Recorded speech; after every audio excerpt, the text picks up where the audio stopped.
Hello, friend. Traveling through time and space is quite unusual.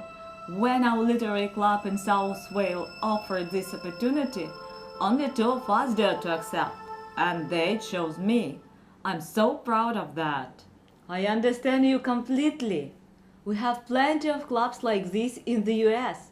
I am from St. Louis, the hometown of Maya Angelou. Our literary club is quite new, but we have many talented emerging poets. I was sent there because I am researching the work of Maya Angelou, born Margaret Ann Johnson, the American writer and poet. If I'm not mistaken, this is the topic of our discussion. Yes, but not just that. We've been asked to compare and contrast Still I Rise with Dylan Thomas's poem Do Not Go Gentle into That Good Night, and also discuss the value of literature in general. Are you up for it? I couldn't have dreamed of talking with a literature enthusiast from another era. Although we are separated by a short time, less than a century even, this is so unusual. I agree. It's a bit strange, but intertextuality really shows how our works can resonate across different times and places. Have you read Do Not Go Gentle into That Good Night? It's a true exercise for the soul. No acceptance of fate, only struggle. Keep in mind, the poem was written in 1951, just 2 years before Thomas's death, and besides a poet's personal angle, the backdrop of World War II influenced the themes of resistance against death. Oh, absolutely, it's a powerful poem. But how can you not compare it to Still I Rise? Here we see an individual remaining in the shadows of society, rising and asserting their strengths. Listen, you may trod me in the very dirt, but still, like dust, I'll rise. Isn't that a victory? Yes, but pay attention. Thomas uses devices such as repetition. Do not go gentle into that good night to emphasize resilience and create a specific mood. Rage, rage against the dying of the light. This line also appears 4 times, in the third, the ninth, the 15th, and the final line. It's not just about struggle. It's about how we, as poets, can call to action even in the darkest times. Oh, how I love this metaphor. Life is the sun and light, and death is darkness and night.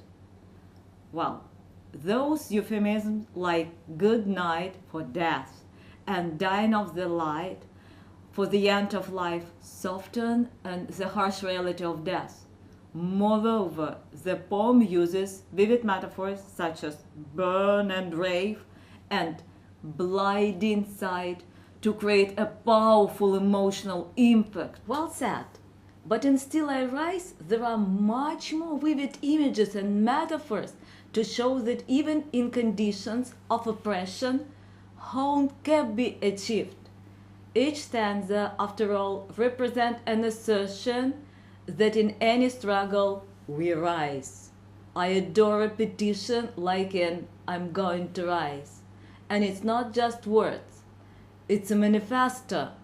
I'm a black ocean, leaping and wide, welling and swelling, I bear in the tide.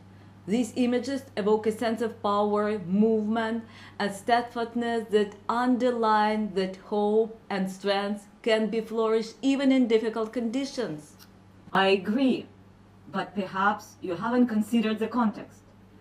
Thomas' poetry is imbued with understanding of his own struggles with mortality and the universal idea of resisting the inevitability of death. Yes, but alienation? Certainly. He feels estranged from his suffering. Death may seem like solitude. And that's why he reaches out to us not to surrender. But don't you think Still I Rise also contains element of alienation?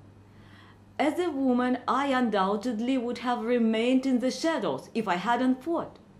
At the moment, I say, you may trod me in the very dirt. I compel society to remember that there are those who continue to rise, yes, even from the dirt.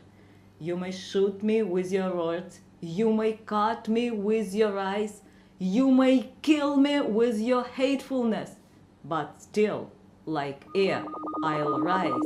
What is it? You see the two? What is it? Do you see the two? What is it? Some magic? Hello everyone! In our literary club located in Haifa, at Gordon College, we have been observing your discussion. This is an experiment by our AI specialists. Artificial intelligence helped set up our medium.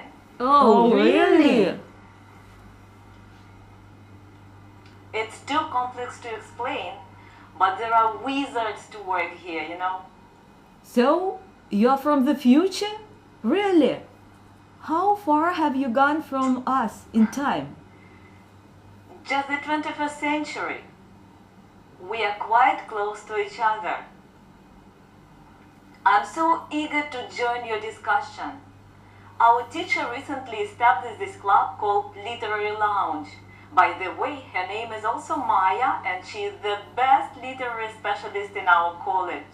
Lucky you. Right. I must say, your discussion definitely piques my interest. I studied both of your favorite poets and found that despite their different contexts, both poems are deeply connected by the theme of hope. Go ahead. Tell us how a student from the future perceives this. First of all, both poems take a serious stance of struggle, right? An example of this is the individual standing up against society. Personally, my favorite moment in Still I Rise is the self-respect she conveyed. I'm a dream and hope of the slave. It's inspiring. And do not go gentle. It reads like a passionate prayer to life. Wage range against the dying of the light. It's unique. That's true. But how do you regard the language? For me, Still I Rise is filled with rhythm and music, whereas Do Not Go Gentle sounds like a strong song in twilight.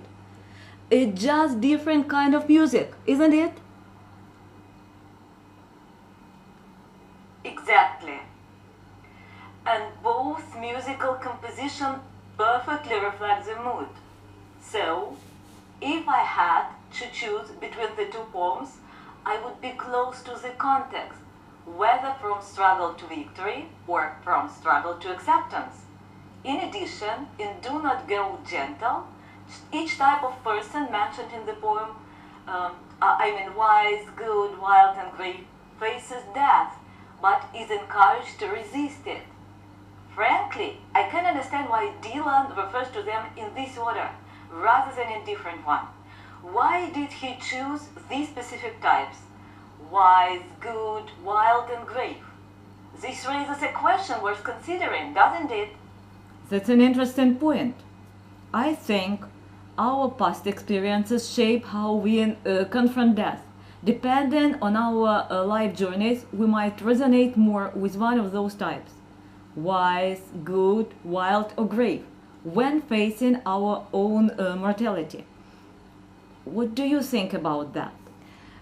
Either way, it's all about how our society can perceive and understand our words.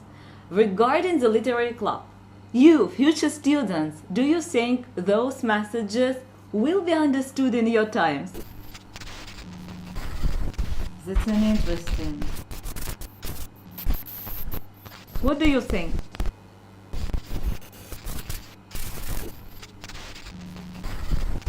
Oh, they will study you in literature classes and say, wow, how fiercely they fought. If only they don't forget about metaphors and symbolism, you know? Really? Yes. Wow. You're absolutely Oh, right. they will study you. You're right. You're absolutely right.